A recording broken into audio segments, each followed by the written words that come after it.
Hello and welcome to another Best Junglers video, and in this one we are going to be having a look at the best junglers for you to main in Season 12. And yes, by that I mean the rest of Season 12 champions that will avoid the nerf bad and be something that you can rely on for the entirety of your climb. Which means there will be choices of all classes for every single rank. And as you will see on screen, I had criteria last year for what made a jungler the best to main, and the same criteria will work this year. I'm just a little bit more lax on the ban rate given the nature of the meta, and even though we have big changes coming forth, all of these champions should still perform well and satisfy all of the things on screen. And most notably being meta agnostic and something that you can have a lot of versatility in terms of builds and itemization and positional play is the most important. And if you want to see dedicated coaching on one of these champions, please head to my Patreon where I have coaching VODs and coaching signups. Don't forget to like and subscribe if you do enjoy the content, it really does help. And now first on the list, I'm going to throw up Kiana. See, last year I put Rengar first because Rengar was meta agnostic, really hard to play, but was still performing well among the one-trick ponies. Obviously we all know what's happened to Rengar since then, and now he's much easier to play, still has a skill ceiling, but he's quite likely now to be buffed and nerfed and also to be banned. So you're not really going to be able to rely on this nearly as much, but if you still want a high skill capped AD assassin, Kiana really fills that void at the moment. Very low pick rate, very low ban rate overall in the jungle, and something that, is very, very difficult to play.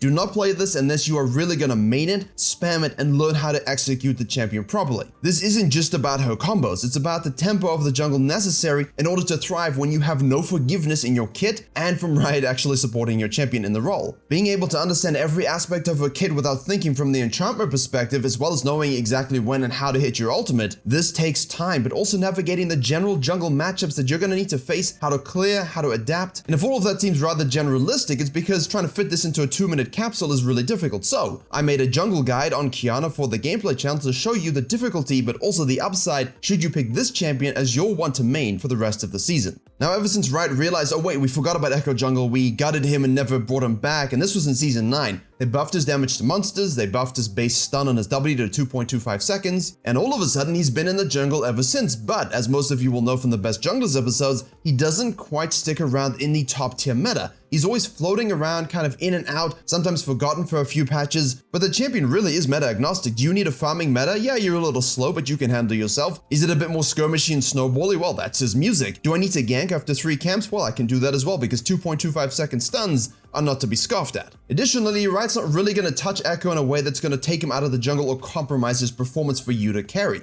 You also have a little bit of itemization versatility in terms of do you want to go Nash's Tooth, Lich-Bane. There are a couple of Conqueror rune sets you could run, you could try First Strike. He's never going to be Shaco in terms of versatility, but he's definitely going to be able to hold his own in terms of adapting to game state, matching any single jungle meta that's necessary, while also having a low ban rate, a low pick rate, but a still very, very solid win rate that will always allow you to snowball, carry, and climb, either through teamfighting, pickoffs, or split pushing. I mean, there's no ways I can make this video without putting Fiddlesticks. I'm sorry, he has to be here. This is an S+ jungler and has been since his rework, but no one wants to play him. There are even other high elo jungle coaches, challenger coaches saying, guys, Fiddlesticks is S+ tier, you can play him, you can climb, no one's gonna ban you out, very rarely will you not get your champion. You like investing and having a good portfolio to cash out later, First Strike is a good thing. You wanna run around ganking and matching a high tempo meta, Predator is still the de facto. Yeah, of course, Rocket Belt is the best default choice, but I just put up a Fiddlesticks video on the gameplay channel where a dude got Master Tier playing with Luden's Fiddle. And yes, you are by default a farming jungler with a unique clear that really starts to rinse. But why is he such a good jungle to main? Because no one is ever going to really face enough Fiddlesticks to really truly know how they can abuse them. And as soon as they try, you press your sucky suck W button, you remove their soul and go lol. He just thrives in being weird to face for most junglers, and you always have that unknown mid-game, late-game it factor with your ultimate, provided you understand and have an obsession with vision control, and of course showing horror movies to people who hate horror movies, like me. Additionally, where Kiana can go to the mid lane, where Echo can go to the mid lane, no, Fiddle really doesn't by default fit into another role at this point, but they are kind of hinting at supporting that with a few of these changes that they brought forth recently. So if push came to shove, could you really play Fiddlesticks in the mid lane? You probably could. I wouldn't recommend it, but you could. And that is something I definitely want to focus on with these jungles to main is, yeah, you guys are junglers and sure you might be filled every now and then, but the last thing I want to see is a Yuumi main on Lysandra in the mid lane. Totally didn't happen to me. Totally didn't just sit on the tower and do nothing. So yeah, Zac is the go-to tank choice for this season. Really, he was always kind of strong, kind of niche presence, but this year, just with the itemization changes, especially in the Demonic's Embrace realm, which is why he loves to rush it, as well as a few shifts in terms of other jungles and other metas and the experience over the last year, it means that Zac doesn't really fall as much behind as he used to in the 2-minute spawn timer meta, or when those champions were really AFK farming to a huge degree. Karthus will always definitely outfarm a Zac, but what can you do against him? Well, we can gank. And with a few points in the E, we can gank from anywhere. And right there is why he's so strong. Because he still farms to a decent degree once you do get, your Sunfire going, you've got your Demonic's Embracing going. It's that no matter what happens on the map, even if you are losing, Zac is the absolute king of the Umbrella Jungler technique, which is the map bending but not breaking. Yeah, you might not have river control. Yeah, they might be trying to tower dive all your laners, but you are Zac. You have that E range and you can rotate to ganks from very, very far away. You can stop dives, and when you've handled your business in the early game, when you've ganked every lane, and when you've stopped the enemies running away with the game because of your immense teamfighting, that teamfighting goes to another level. Now, obviously, you have to understand how much you can tank, how much damage you can dish, how to heal with your blobbies, how to use your passive, and of course, how to CC, peel, engage, and target swap. It isn't easy. It will take time to become an elite tank gamer, but when you do, Zac is the absolute avatar of what you need to carry in solo queue with a simple formula of how to clear, gank, and teamfight.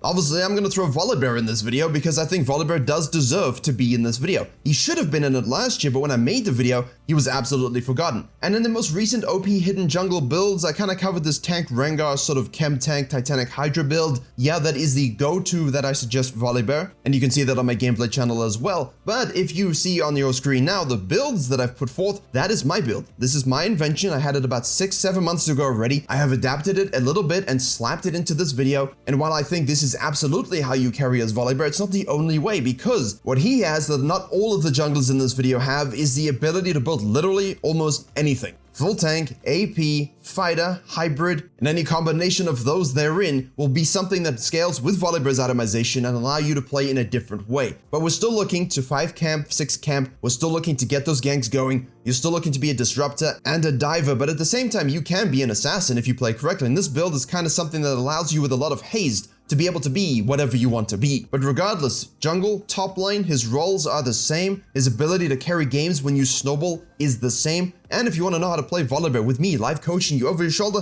my Zarda GG guide is linked below. That is absolutely everything you need to know to play Volibear to a high level, including a ganking tier list that helps you set up your game planning in the first phase of the game. Plus all the pros and cons of all the different itemization and rune pages. This is a champion that will thrive in the jungle no matter what. It's one of the best reworks, just like Fiddle. And that's what makes him a great jungler to main for the whole season. Now, why would I put Viego in a video where I'm talking about the best junglers to main so that you'd actually get them every lobby, and they don't really have a high ban rate and they're not likely to be nerfed? Well, Viego's the thing that I kind of compromised those rules for. Purely because he is a champion that rewards time spent playing. He rewards time spent understanding the pros and cons of all the different builds. Kraken Slayer is the best build in terms of raw stats, raw damage, but you are significantly more squishy. You need to understand how to play more like an assassin. Divine Sundra isn't performing that well, and you need to stop going it by default without thinking. However, all of this discussion, when you throw in your Trinity Force, your Conqueror vs PTA, the champion as it's designed will thrive no matter what the meta. Yeah, he's a better 5 camper, but he can 6 camp. Yes, he can 3 camp as well. Whatever happens in the jungle, I am convinced that Viego will be able to find a build and a game style that keeps him relevant. The only downside is, of course, yes, he might actually be banned or picked, but that's why I have other champions on this list, and you know what, if they pick Viego, you just take Volibear and you go fist him. But he does reward different types of playstyles. If you want to be a tank absorbing, HP soaking, bullet sponge of a jungler just diving in and yeeting and doing whatever you want to get your resets, yeah, sure, the tankier Divine Sundra builds can work. But if you just want to be core and raw damage, backline diving, killing Sorakas, and basically pentakilling every game, then yeah, your Kraken Slayers are gonna be better. Your matchup knowledge, your champion knowledge, and your build knowledge on the champion are greatly rewarded as you keep playing. And that's why I love him as one of the best champions to main for Season 12. Right, next up I'm throwing in Shyvana because she has been strong this whole season. She's absolutely thriving with this Demonic's Embrace Frostfire PTA build, obviously thank goodness not going secondary booties and Cosmic Insight. But you still have your long range E-bombs that you can chuck out in Dragon Form if you want to go full IP, that still works very, very well. You can take her top lane if you like. There are a few other builds that you can talk about. I kind of referenced a lot of this in the Shyvana video I released on this main channel. I will link that below. But at the end of the day, you are not going to be able to match up in terms of your early 1v1s to certain champions, but you will full clear, you will counter jungle, you will still gank very well, and you know, once you hit your E passive onto literally anyone, if you can simply chase them down and stick to them with a blue smite and a W, you're not gonna have any issue matching them to any junglers in that sense. So if you don't really want to fully PvP like say the Viegos of the world, but you definitely want to impact the map a lot more before you do so, Shyvana has a lot of control on solo queue and really thrives on the messiness of it. If people spread out and you're full AP, well, free for me. If everyone groups and you're full AP, even more free for me. If you need to dive into team fights and be a disruptor with this build and just burn them down, you can do that as well. Whatever you need outside of early ganks, Shyvana has. And of course we have to have Kindred. While Graves may be the best total jungler in a general sense and also the best marksman jungle for accessibility reasons, he is more likely to be directly nerfed or banned. He is more likely to just simply be picked by the enemy team. It is not something you will always want to face or always be able to use. And although he does satisfy build versatility and a few other metrics, the simple fact is you can always play Kindred into Graves, counter him, and win that matchup personally. You can also have whatever aggressive pathing you want as Kindred to snowball games out of control. Yes, for sure, Kindred scales, but if you think of Kindred as a scaling jungler where you kind of just AFK farm and get strong, no, that's not how it works. You have to have good aggressive early pathing, either into lanes or into the enemy jungler's territory. You have to become the alpha jungler and always get your marks and understand your itemization and damage spikes, and then use that to just simply control the game until you finish, and you just get stronger and stronger and stronger. And all of this is what makes Kindred so valuable in the chaos of solo queue. It is a jungler that thrives on oppressive matchup control and jungle knowledge. Again, they can be very difficult to use, but if you can kind of get into that flow and understanding exactly how to path with a Kindred, there's nothing stopping you from climbing. They're not going to be nerfed directly, they're not really going to be buffed directly, and because all of the items you can build is just basically pick your favorite candies, obviously Kraken is the best default mythic, but after that there's so many different avenues you can go in terms of itemization, there's nothing stopping you from adapting the game state that you're in and finding a way to thrive. Additionally, if you really do need to go mid-rid or ADC rid, you can do that as well. Not something you typically would normally do, but again, it is viable and it can be executed if you are really maining this champion. They satisfy all the metrics of the best junglers to main and happen to be one of my favorite champions in the game. And then we of course have Rexxar. We have a bit more of the farmy, scaly, teamfightery Shyvana with objective control, but if you do want to be more of a proactive ganking menace, then Rexxar is always going to be the queen of this. Even though she does get a few nerfs here and there due to high elo and pro play, I mean, do you really care? You're Rexxar, you don't care. You just 3-camping, spam gank a lane and make sure they snowball it. You use that to get into the enemy jungle, you fist them out of it. You use that to rotate around the map, get your objectives, ping pong, dragon, herald, dragon, herald, dragon. You push all the outer turrets, and by then they're so far behind, you just become an assassin, sit in bushes and kill people. Rexxar rewards the application of the outside-in rule. I did that video recently. Rexxar rewards repeat ganking of lanes. Rexxar rewards aggressive pushing the map junglers who know how to win and close.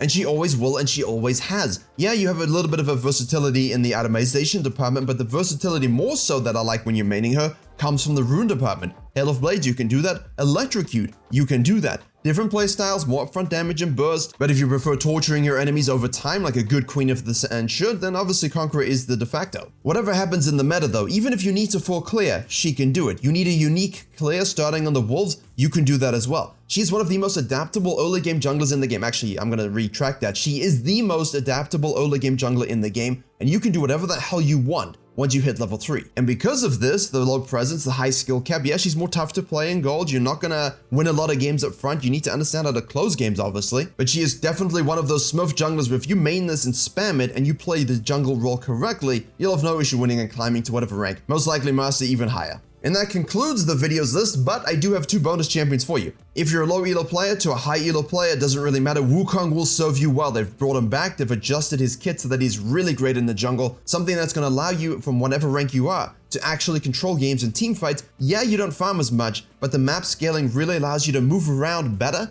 match up against enemy junglers who do have map scaling, but also your PvP sense is so damn strong. When you have a lead and you get into those fights, you're going to see his power. But mostly the itemizations will suit him, the changes coming forward next patch will suit him, and it's highly unlikely Riot's going to remove him from the role they just put him in, which means you can go to bed sleeping well, knowing that whenever you want to play monkey, you can play monkey. And of course, Karthus or Karthus will always have to be here. If you're a high elo player and you want to climb and you want to win games very, very easily, first strike Karthus, go and enjoy yourselves. That's it. You know, you farm, your ult on cooldown, you end up killing everyone because you've got a huge gold lead from your first strike. You're all just one-shot squishies because you sequence like a beast. And if you need a gank, counter gank, and be in lanes, you can do that, and your W just enables your Qs to hit, and they get shredded. In a ganking meta, Karthus will be strong. In a farming meta, Karthus is the king. Yes, he's difficult, and you need to put in the time to practice his first clears to optimize that. Please, 254 is the fastest. Try get it at least 302, and actually utilize that tempo control. And Riot seemingly love him in the jungle, will never remove him from the jungle.